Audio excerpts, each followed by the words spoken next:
Episodio 1. La primera estatua que giró la cabeza. Hay cosas que no deberían moverse jamás. Como el mármol de un santo. Como los ojos ciegos de una estatua. Como la fe, cuando empieza a dudar. Eran las 11:57 de la noche. El padre Arístides estaba a punto de terminar la misa de medianoche. Con apenas 6 fieles sentados entre sombras y susurros. Todo parecía normal. Hasta que Mateo, el monaguillo de 12 años, soltó el incensario de golpe y gritó. Me miró. San Sebastián me está mirando. El silencio cayó como una maldición. Todos giraron la vista hacia la figura empotrada a la derecha del altar. Era la estatua de siempre, San Sebastián. El mártir con flechas en el pecho. Ojos hacia el cielo. Pero ahora, esos ojos apuntaban hacia abajo. Directamente a donde estaba Mateo. Hijo, balbuceó el padre Arístides. Es solo una ilusión óptica. Reza un Padre Nuestro y... Mateo salió corriendo. Llorando. Sin recoger sus cosas. A la mañana siguiente, lo encontraron en el patio trasero de la iglesia, tumbado de espaldas, sin signos de violencia, excepto que tenía los párpados arrancados, y en sus manos, apretado con fuerza, un rosario partido al medio, como si hubiera querido rezar, pero algo se lo impidió. La policía dijo que fue un accidente. El forense dijo que probablemente se los arrancó él mismo.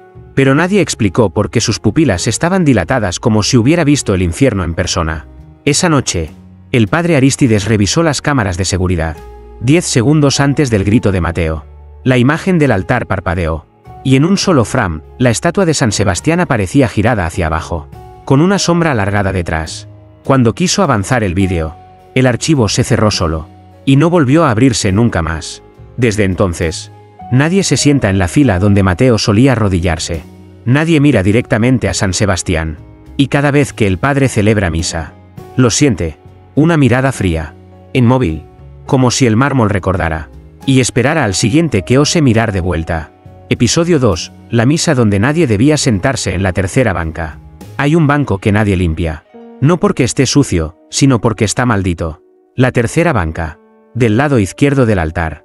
Desde el día en que doña Remedios se sentó ahí, ningún feligrés ha vuelto a tocarla. El polvo la cubre como si fuera ceniza sagrada, o restos de algo que el mármol no logró digerir. Remedios tenía 86 años. Y venía cada domingo desde que la iglesia fue inaugurada. Siempre la misma rutina, se sentaba con su rosario. Murmuraba en voz baja y sonreía como si escuchara algo que los demás no. Pero aquel domingo fue distinto. Durante la homilía, cuando el padre Arístides habló sobre el juicio final, Remedios comenzó a temblar. Primero apenas. Luego como si algo invisible le jalara la columna desde dentro. «¿Está hablando?», gritó ella de repente, señalando la estatua del Cristo crucificado. Todos giraron. Dijo mi nombre, con mi voz. Sus labios temblaban como una vela al borde del colapso. Intentaron calmarla. Pensaron que era demencia. Pero entonces, sucedió. La cabeza del Cristo inclinó 1 milímetro. No fue ilusión. No fue sombra. Todos lo vieron. El mármol crujió como hueso viejo.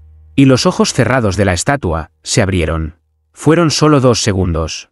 Suficientes para que Remedios cayera de rodillas, con los ojos en blanco y la boca aún abierta. Murió antes de que la ambulancia llegara. Pero lo más extraño fue cómo murió. El forense dijo que tenía el corazón intacto. La presión perfecta. Sin embargo, su rostro tenía una expresión que perturbó incluso a los más creyentes. Una sonrisa enorme.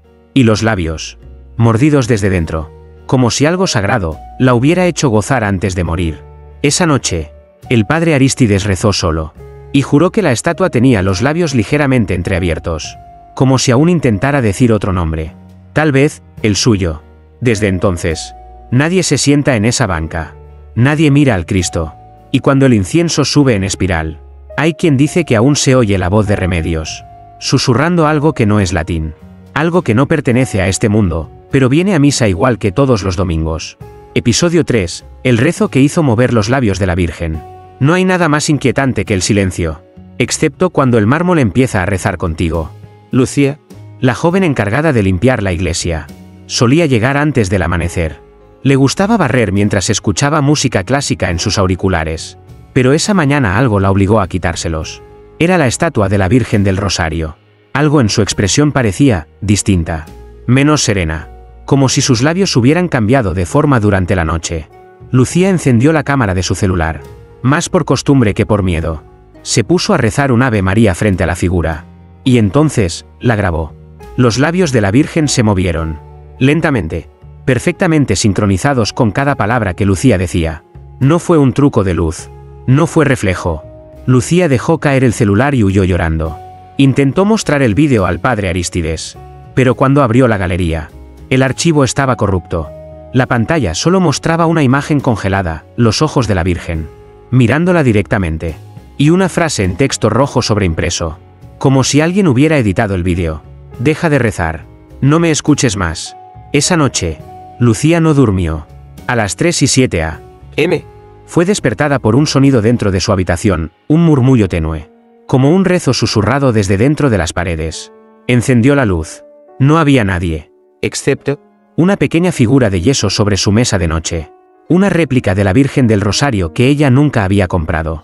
Y tenía los labios entreabiertos. Mojados. Lucía fue encontrada al día siguiente. Sentada frente a la estatua. En completo silencio. No hablaba. No parpadeaba. Solo rezaba mentalmente, y movía los labios exactamente igual que la figura frente a ella. El padre Arístides intentó exorcizar la casa. Pero cuando comenzó el ritual, la réplica giró sola. Y del interior hueco del yeso salió un murmullo. Como si alguien rezara desde un túnel sin fondo. La fe no siempre salva. A veces, atrapa. Desde entonces, la estatua original en la iglesia fue cubierta con una tela negra. Pero los ancianos dicen que si te acercas, aún puedes oírla repetir las palabras de Lucía. Aunque nadie se atreva ya a terminar el Ave María. Episodio 4. Los ojos que sangraban desde el altar. No es el mármol lo que da miedo. Es lo que empieza a salir de él, cuando nadie lo espera. La iglesia se llenó como pocas veces. Era la misa de Pascua. Y el padre Arístides había decorado el altar con velas, incienso y flores frescas. Todo debía parecer glorioso, sagrado, redentor. Hasta que los ojos de las estatuas comenzaron a llorar. Primero fue el arcángel Gabriel. Luego Santa Rita. Y finalmente la estatua de Cristo. De sus ojos abiertos, de piedra tallada, sin color, comenzaron a deslizarse hilos gruesos, densos, oscuros. Sangre, auténtica, caliente. El murmullo de los fieles se volvió pánico. Algunos cayeron de rodillas, creyendo presenciar un milagro. Otros salieron corriendo, gritando que era una maldición. Pero nadie miró al coro infantil, excepto una mujer, la madre de Iván. El niño estaba convulsionando, los ojos en blanco, las venas del cuello marcadas, y repetía una frase que nadie entendía al principio, hasta que la gritó en voz rota. Están juzgándonos. Los santos ya no rezan, nos miran. El padre Arístides corrió a socorrerlo, pero cuando lo tocó, un espasmo lo lanzó hacia atrás. Su sotana se manchó con una gota espesa de sangre, que caía directamente del crucifijo. Y entonces sucedió lo más perturbador. Todas las estatuas giraron sus cabezas hacia Iván. Al mismo tiempo. Sin sonido. Sin advertencia. La iglesia tembló levemente. El incensario cayó. Una vela explotó. El niño, de pronto, se detuvo. Abrió los ojos y sonrió. Pero no era su sonrisa. Era algo más viejo. Más frío. Y habló con una voz que no le pertenecía. El altar ya no es para redimir. Ahora, es para recordarles quién realmente está viendo desde arriba. Después de esa noche, Iván quedó en coma. Y su madre dice que cuando lo visita, él sigue murmurando, pero en latín antiguo. Lengua que jamás aprendió. El padre Arístides mandó sellar las estatuas con paños oscuros. Pero las manchas de sangre nunca desaparecieron. Cada vez que se intentan limpiar, aparecen más. Y con cada gota nueva, alguien en el pueblo enloquece o muere. El altar sigue allí. Las estatuas también. Y en las madrugadas, cuando la iglesia está cerrada, a veces alguien escucha un rezo profundo, hecho por voces que ya no están vivas. Episodio 5. La confesión que despertó al mármol. Algunos pecados no deberían ser perdonados. Porque al ser confesados, despiertan cosas que dormían desde hace siglos. Sor Amalia era la más antigua del convento contiguo a la iglesia. Una mujer de rostro seco, mirada constante, y labios sellados desde hacía más de 20 años. Había hecho voto de silencio, pero una noche rompió su promesa. Entró al confesionario mientras llovía con furia.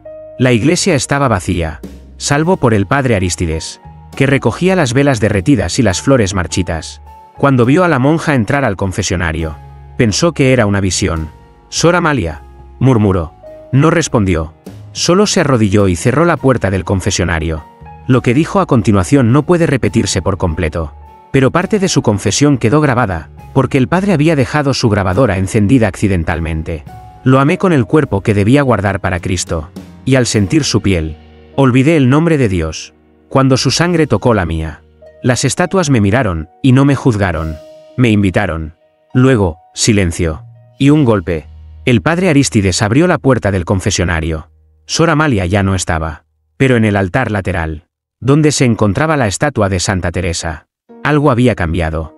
Una grieta enorme cruzaba el rostro de la figura. Y un olor, diferente. No a piedra ni polvo. A carne. A sudor. A vida.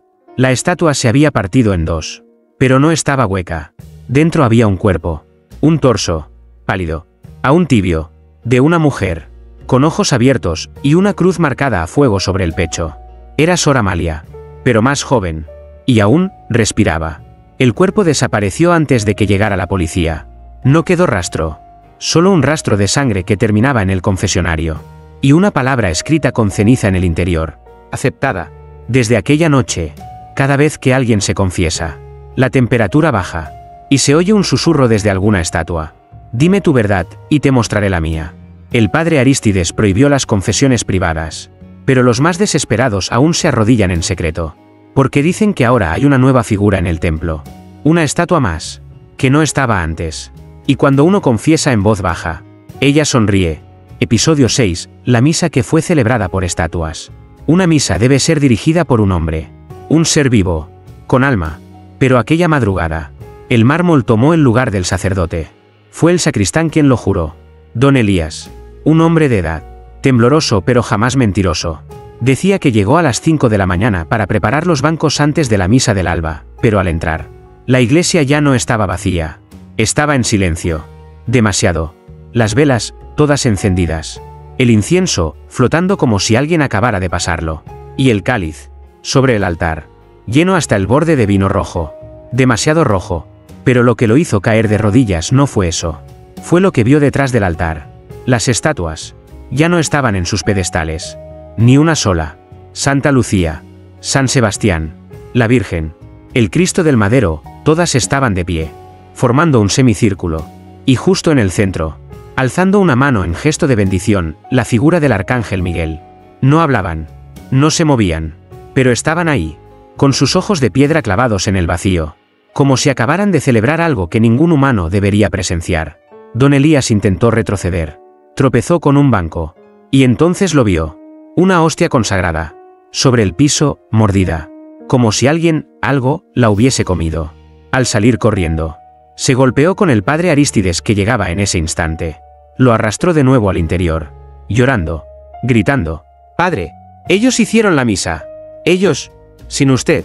Pero cuando entraron, todo había vuelto a la normalidad. Las estatuas estaban en sus lugares. El cáliz, vacío. Las velas, apagadas. Menos una cosa. Una sola cosa fuera de sitio. La figura de San Sebastián tenía gotas frescas de vino en los labios. El padre Arístides, temblando, pidió silencio absoluto sobre el suceso. Pero esa noche, revisó las cámaras. Y una sola imagen quedó registrada a las 4:44 de la madrugada. Un ángel de mármol alzando el cáliz.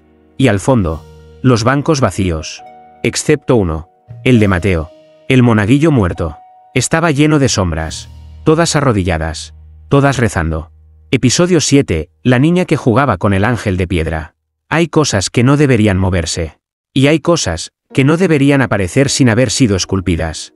La niña se llamaba Clara. Ojos grandes. Silenciosa. Desapareció un martes a las 4:12 p.m. Justo después del catecismo. Su madre solo la dejó un minuto. Hablando con la hermana Ruth. Un minuto. Cuando volvieron, Clara ya no estaba. Nadie la vio salir. Nadie la escuchó gritar. La iglesia fue revisada de arriba a abajo. Nada. Hasta que alguien, una anciana que barría las escaleras del coro, susurró. Vi una sombra pequeña entrar a la sacristía, y otra más grande, esperándola dentro. El padre Arístides revisó la sacristía él mismo. Y allí la encontró. Sentada en el suelo de mármol. Jugando con pétalos de rosa. Como si nada hubiese pasado.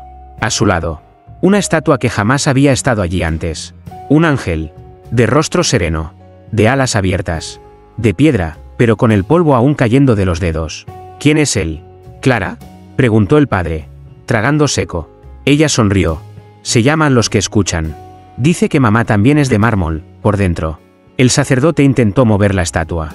Pesaba como el pecado. Nadie en el templo sabía de dónde había salido. Nadie la había esculpido. Ningún archivo la mencionaba. Esa noche, Clara comenzó a hablar dormida. Su madre la grabó, pensando que eran pesadillas. Pero al reproducir el audio, se oyó otra voz, profunda, masculina, desde dentro de la grabación. Ella ya no juega contigo, juega con nosotros. El mármol recuerda a quien le reza con ternura. Al día siguiente, la estatua ya no estaba en la sacristía, pero apareció en la capilla lateral, y junto a sus pies, una pequeña muñeca de trapo. La misma que Clara sostenía cuando desapareció. Desde entonces, Clara ya no es la misma. Camina por la iglesia como si supiera dónde no pisar. Mira a las estatuas como si fueran viejos amigos. Y cuando se le pregunta qué quiere ser de grande, siempre responde lo mismo. Estatua, para quedarme en la misa, incluso cuando todos se vayan. Episodio 8, cuando el infierno pidió entrar por el vitral. Los vitrales no cambian. No envejecen. No se deforman, a menos que lo que representan deje de obedecer al cielo. El vitral del arcángel Miguel era el orgullo de la iglesia. Altísimo, bañado en luz, coloreado con delicadeza, el ángel con su espada, pisoteando al demonio bajo sus pies. Pero a partir del primer domingo de Cuaresma, algo comenzó a cambiar. Al principio fueron detalles mínimos. El demonio, que antes parecía derrotado, sonreía ligeramente. La espada del arcángel, que antes brillaba blanca, ahora tenía un matiz rojizo. Y los ojos ya no miraban al maligno, miraban al altar. Debe ser la humedad, decían los monjes. Pero nadie podía explicar cómo el vidrio podía mutar así, sin romperse. Una mañana, el vitral amaneció distinto. Miguel ya no estaba solo. Otra figura alada aparecía a su lado. Idéntica, pero de alas negras. Y ambos se miraban, no con odio, sino con compasión. Lo están perdonando, susurró Clara. La niña que jugaba con las estatuas. Miguel ya no quiere luchar. Solo quiere escucharlo. El padre Arístides intentó cubrir el vitral con una lona oscura. Pero cada noche aparecía rota. Como si algo desde dentro la hubiese rasgado. La madrugada del domingo de Ramos. Ocurrió lo imposible.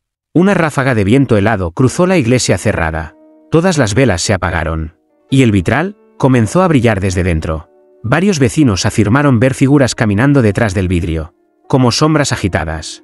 Una mujer, curiosa, se acercó demasiado y cayó de rodillas, sangrando por los ojos.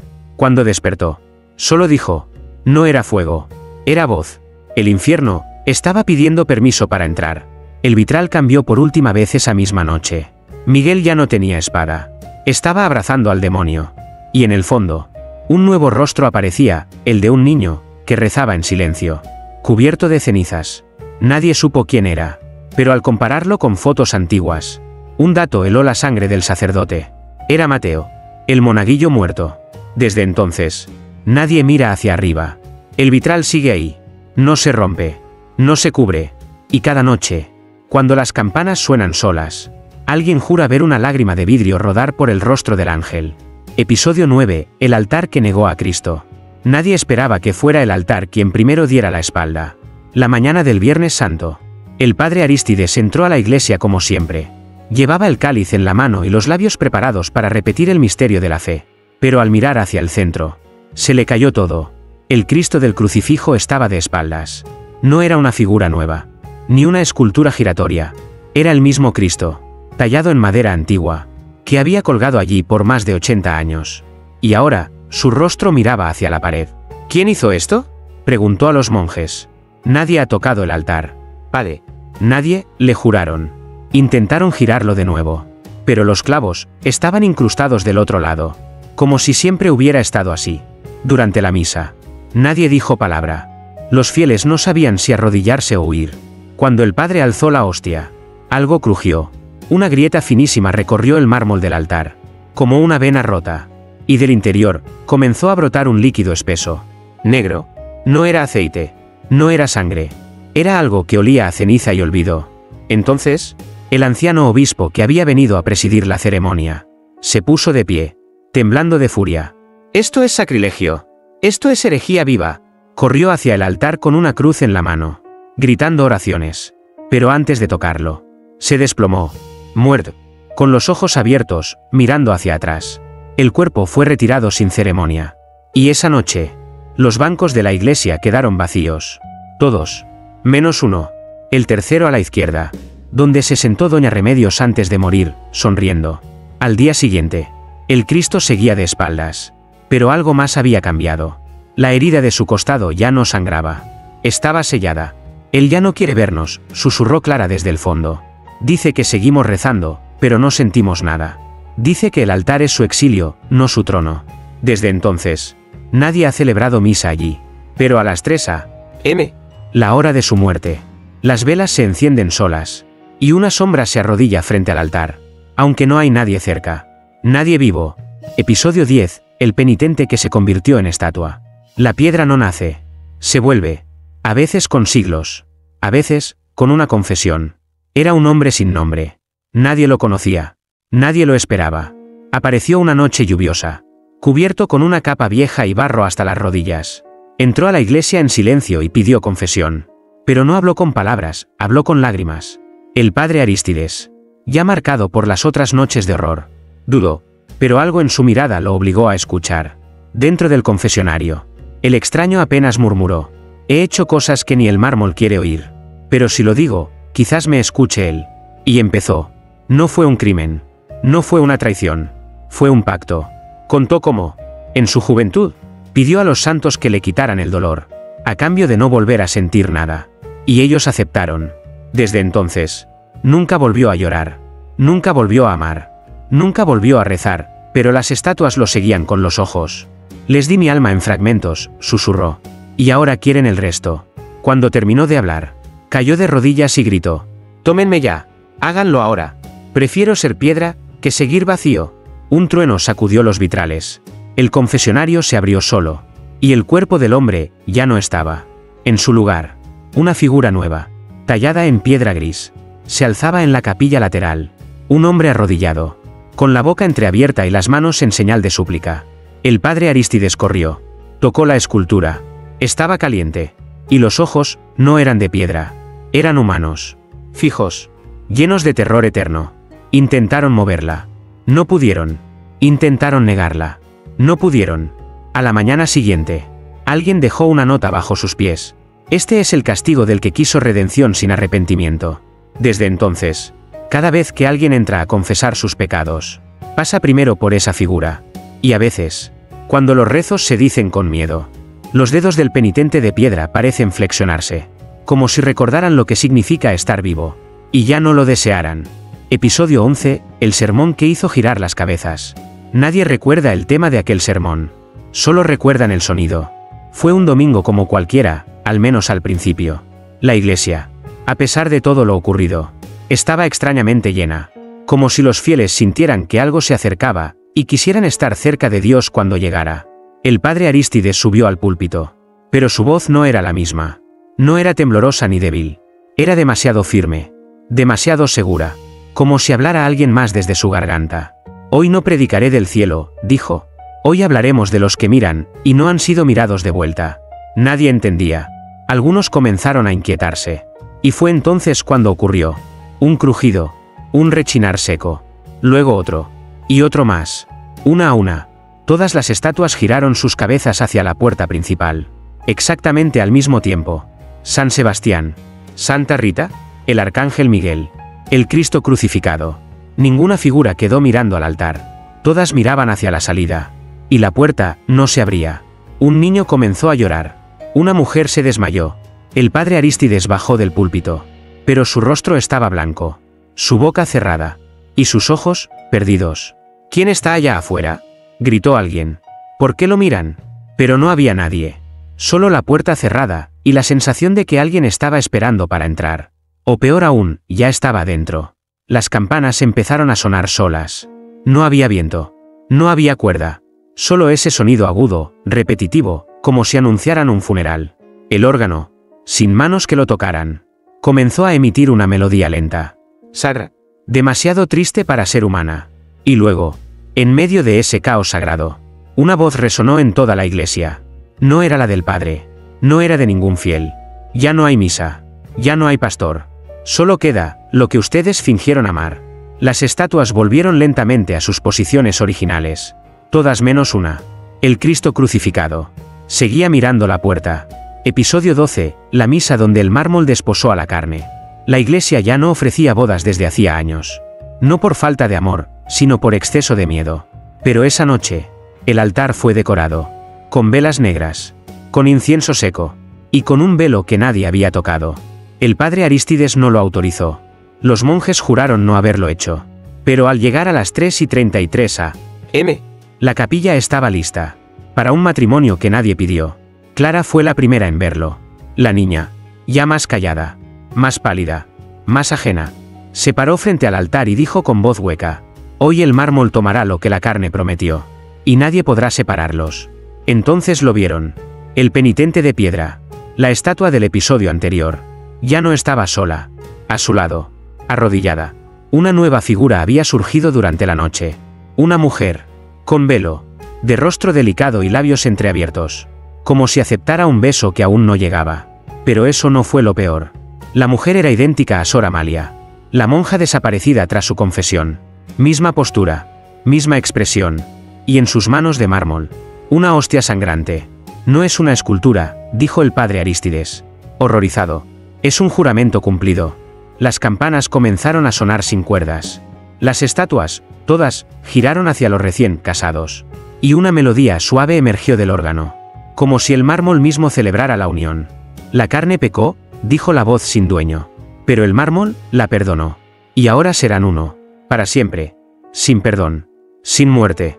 Esa madrugada, una lluvia densa cayó sobre el pueblo. Agua mezclada con polvo blanco. Como si alguien estuviera moliendo piedra en el cielo. A la mañana siguiente, la figura de la mujer ya no estaba. Solo quedaba el penitente. Pero ahora, con una sonrisa tenue. Y en el altar, escrito con ceniza, una frase: «Lo que la fe unió, ni Dios podrá deshacerlo». Episodio 13. El cadáver que se puso de pie para comulgar. El cuerpo llevaba 3 días muerto. Frío. Rígido. Listo para ser enterrado. Hasta que decidió asistir a misa. Se llamaba Julián Correa. Anciano. Ex seminarista. Expulsado por razones que nadie se atrevió a documentar. Fue encontrado sin vida en su casa. Con los labios pegados por cera. Y una hostia entera dentro de la boca. El velorio fue breve. La familia, pequeña, y por decisión del padre Arístides. El ataúd fue llevado al altar como acto de despedida final. La misa comenzó en silencio. Las estatuas, tapadas. El órgano, mudo. Todo parecía tranquilo. Hasta que llegó el momento de la comunión. «Felices los invitados a la cena del Señor», dijo el padre, levantando la hostia. Y en ese instante, la tapa del ataúd crujió. Todos se giraron. El féretro tembló ligeramente. Y ante la vista de todos, Julián se incorporó. No abrió los ojos. No habló. Solo extendió la lengua. Y escupió la hostia que tenía adentro. El pan consagrado cayó al suelo. Pero no estaba blanco. Estaba negro. Como quemado. «Él ya comulgó», susurró Clara. Desde la penumbra. Pero no fue con Cristo. El cuerpo de Julián bajó solo del ataúd. Descalzo. Con movimientos secos. Pero decididos. Se acercó al altar. Y se arrodilló frente a la figura del penitente de piedra.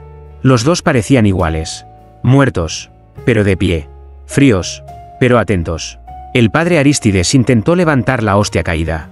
Pero al tocarla, se quemó los dedos. Una voz emergió del pecho abierto del cadáver. «Comulgar no es comer. Es aceptar. Y yo acepté a otro». Entonces, el cuerpo colapsó. Esta vez, de verdad. Pero antes de golpear el suelo, su sombra quedó dibujada en el mármol. Y no desapareció con el tiempo. Ni con el agua bendita. Porque esa misa no fue para los vivos. Desde entonces, ningún difunto es velado dentro de la iglesia. Pero a veces, en las madrugadas, se oye una silla que se arrastra sola. Y una lengua de piedra que murmura: «Amén». Episodio 14. La canción que nadie cantó, pero todos escucharon. La iglesia llevaba 3 días cerrada. Sellada con cadenas. Puertas clausuradas por el propio obispo auxiliar. «Hasta que el mármol deje de susurrar», dijo. Y sin embargo, la misa seguía celebrándose. A las 3 de la madrugada. En punto, los vecinos del pueblo despertaban con el mismo sonido. Un coro. Una canción. Pero no cantada, sino rezada con una melodía que dolía en los huesos. No era latín. No era castellano. Era un idioma que sonaba más antiguo que las paredes. como si viniera del polvo acumulado entre las grietas. No hay nadie dentro, aseguraban los carabineros. La iglesia está vacía. Pero las grabaciones nocturnas decían otra cosa. Las cámaras térmicas captaban movimiento. No de personas, sino de figuras frías que se desplazaban como si danzaran alrededor del altar. Un ritual de piedra. Una procesión inmóvil. Clare, desde su ventana, anotó parte de la letra que escuchaba. Y al mostrarla al padre Arístides, él palideció. Ade pietram regresi sumus. Caro facta ceniza. Et voces vaen honorant. Adorant. Volvimos a la piedra. La carne hecha ceniza. Y las voces que ya no rezan. Ahora adoran. Esa noche, el padre decidió entrar. Solo, sin permiso. Rompió los sellos. Cruzó la nave oscura. Y encontró el templo completo. Como si nunca se hubiera cerrado. Las velas encendidas. El incienso flotando. Y sobre el púlpito, una figura. No era humana. Tampoco reconocible. Pero tenía forma de sacerdote. Tallado, pero moviéndose. Cantaba. Sin boca. Sin lengua. Solo con presencia. El padre cayó de rodillas. Lloró sin saber por qué. Y sintió una voz, no en el oído, sino en el corazón, que le dijo: esta misa ya no es tuya. Nunca lo fue. Solo prestamos el espacio, hasta que él vuelva a querer mirar. A la mañana siguiente, Arístides fue hallado frente al altar, de rodillas, con los ojos abiertos y secos. Y en su mano, una pluma. Pero no había escrito nada. Solo sobre su pecho, tallado con fuego. Última misa. Último canto. Episodio 15, donde el mármol cerró la iglesia, desde dentro. No hubo misa final anunciada. No hubo campanas. No hubo sacerdotes ni monjas ni fieles. Solo hubo una puerta que se cerró sola, y no volvió a abrirse jamás. El padre Arístides, tras el canto que lo dejó marcado, desapareció. Nadie lo vio salir. Nadie lo encontró en su habitación. Pero su sotana estaba colgada en el confesionario, todavía tibia, y con una nota escrita en el reverso: el que no confiesa al mármol, será esculpido sin alma. La iglesia fue oficialmente condenada. El obispado envió selladores, expertos, incluso arqueólogos. Pero nadie pudo entrar. Las llaves se partieron al contacto con la cerradura. Los cerrojos de hierro fueron cubiertos por una capa de piedra sólida, como si hubiesen brotado de la propia puerta. Y cada intento de derribarla provocaba lamentos dentro. ¿Lamentos? ¿O cánticos? Porque cada noche, a las 3 a.m., los vitrales brillaban desde adentro. Las estatuas que antes se veían quietas, ahora estaban más cerca del altar. Cada día, una pulgada más. Se están acercando a algo, dijo Clara, desde el otro lado de la calle, mientras miraba con ojos vacíos. ¿A qué?, le preguntaron. A su Dios.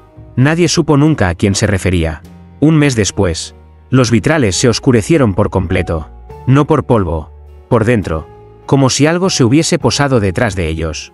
Algo enorme, inmóvil y despierto. Y entonces, una madrugada, lo último ocurrió. Un rugido seco, como 1000 piedras arrastrándose al mismo tiempo. Los testigos juran que vieron todas las estatuas alzarse, por última vez, caminar hacia el altar, y fundirse en una sola figura. Gigante, innombrable, sacra y monstruosa a la vez. Y con ella, la puerta se selló desde dentro, sin manos humanas, sin cerrojos, solo fe convertida en prisión. Ahora, la iglesia es un lugar maldito. Nadie se atreve a mirar siquiera por las rendijas, porque dicen que si lo haces, verás una silueta de piedra, con los ojos abiertos, y te reconocerá. Y entonces, cada estatua del mundo, en cada templo, en cada ciudad, comenzará a girarse hacia ti.